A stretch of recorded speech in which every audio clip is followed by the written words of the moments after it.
हम देखेंगे भारत का ये देखिए मैप है मानचित्र।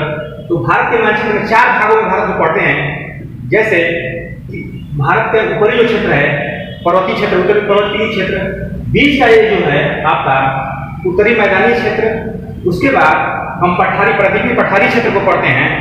उसके बाद देखेंगे हम इस तटीय, ये जो आपका तटीय भारत है तो तटीय भारत के मैदान को देखेंगे और उसके बाद मरुस्थलीय भाग को देखते हैं। यानी 4 भागों में मुख्यतः भारत को हम बांट करके पढ़ते हैं। पर्वतीय क्षेत्र उत्तर का, फिर उत्तर का विशाल मैदान, फिर प्राकृतिक पठार, फिर मरुस्थलीय तटीय भाग, तटीय भाग को पढ़ लेंगे। उसके बाद दोस्तों मरुस्थलीय भाग को देख लेते हैं 5वें क्रम में। मुख्यतः 4 भागों में भारत को बांट करके पढ़ते हैं मानचित्र से।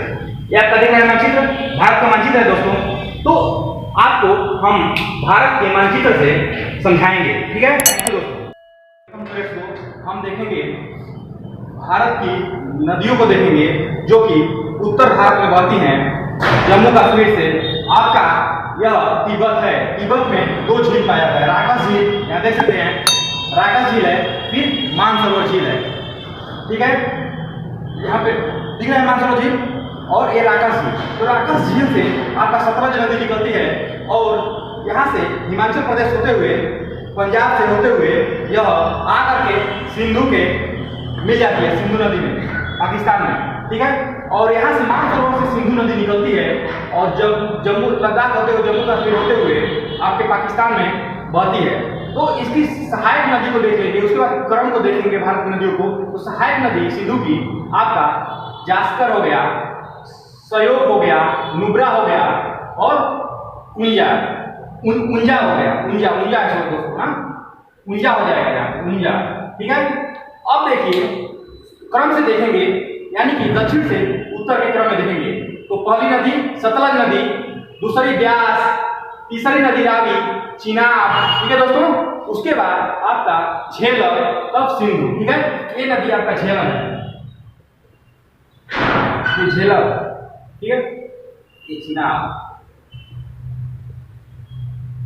आपने देखा भारत की, उत्तर भारत की नदियों को क्रम से देखा दक्षिण से उत्तर की तरफ। ये नदियां सिंधु की सहायक बन जाती हैं। सतलज से आपका ब्यास सतलज से मिलती है और आपका ये नदी है रावी, ये नदी है रावी दोस्तों, ठीक है। रावी आकर मिलती है यहाँ पे चिनाब से, ठीक है। झेलम आकर मिलती है चिनाब से और सतलज आकर के मिल जाती है सिंधु से। तो सबकी सहायक नदियां सिंधु की सहायक नदियां ये नदियां हो जाती है, ठीक है। अब सिंधु की सहायक नदी आपने देखा, उसके बाद आपने क्रम से देखा दक्षिण से उत्तर की तरफ, सतलज, ब्यास, रावी, चिनाब, झेलम, सिंधु, ठीक है दोस्तों।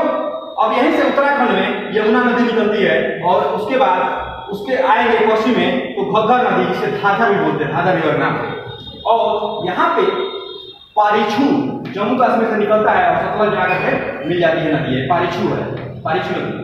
और इसी पारीछू की सहायक नदी है स्पीति, देख रहे हैं यहाँ पे।